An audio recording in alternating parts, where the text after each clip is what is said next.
A formatação de números também pode ser feita através desses atalhos na barra de ferramentas, na página inicial.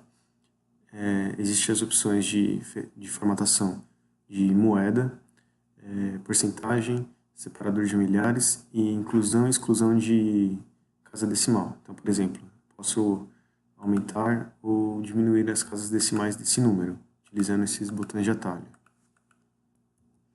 Agora vamos para a formatação de data. Então, é possível fazer a formatação de data através desses padrões. Nós temos o padrão acho que mais utilizado, que é dia, mês e 4 caracteres no ano. Além disso, ainda existem outras opções. É possível incluir a formatação da data já com horário incluso, além de diversas formatações bem personalizadas que nós podemos colocar.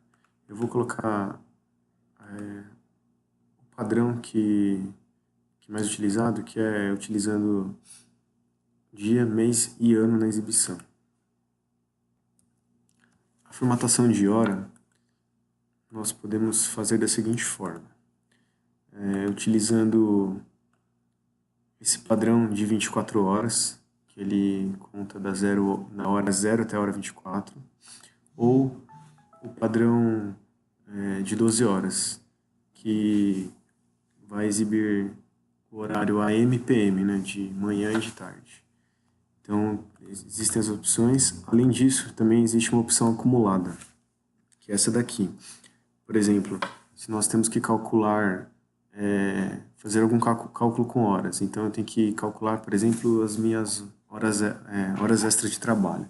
Então eu começo a calcular, se eu utilizar qualquer formatação dessa daqui, padrão, por exemplo, essa daqui, ele não vai entender que é um cálculo. E ele vai, quando passar de 24 horas, ele vai reiniciar a contagem em 0. Se eu quero fazer essa soma, esse cálculo, eu preciso utilizar essa formatação aqui. Ela vai fazer o cálculo e vai exibir o valor total. Então, por exemplo, se eu tiver 48 horas de hora extra, só vai ser exibido essas 48 horas dessa forma, nessa formatação. Se eu selecionar essa primeira formatação, quando passar 24 horas, ele vai zerar e vai começar de novo. Para o nosso exemplo, eu vou adicionar esse padrão aqui, por exemplo, de 12 horas. A formatação de texto, o nome já diz, é uma formatação para texto. Então, utilizando ela, eu posso, por exemplo, inserir um número, mas dizer que ele é um texto. Então, eu não vou fazer cálculos com ele, já que ele é um texto. Não é a formatação mais utilizada, mas pode ser feita se você precisa incluir texto e não quer que sejam calculados esses números. E o último tipo que nós vamos ver de formatação, mas que também é bastante interessante, é a formatação especial, personalizada. Essa formatação, ela permite alterarmos o padrão. Então, eu vou colocar aqui, nós estamos exibindo o número 5.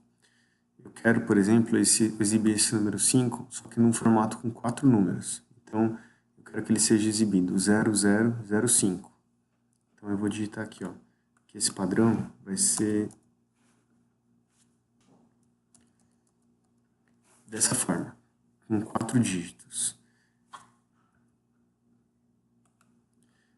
Agora, nós podemos ver aqui em cima que o valor digitado é 5, mas a forma como ele é exibido está nesse padrão de 4 números. Então, por exemplo, eu posso digitar o número 50, vai ser exibido 0050. Posso digitar o número 100,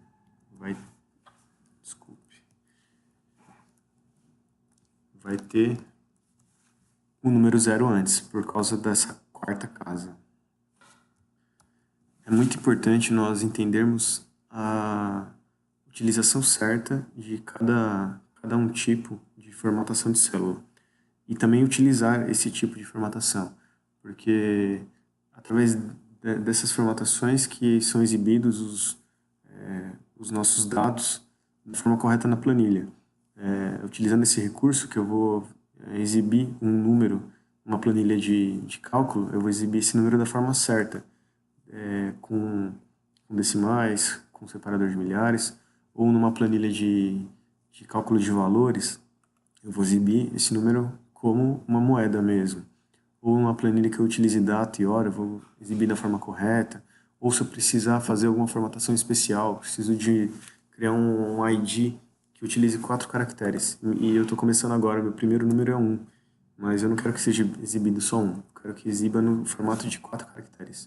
Então, nós utilizamos esse recurso de formatação de células para isso, para que as células sejam exibidas da forma correta. Os dados são inseridos de uma forma genérica, o valor, mas a exibição é feita da forma correta, de acordo com a nossa planilha, de acordo com a nossa necessidade.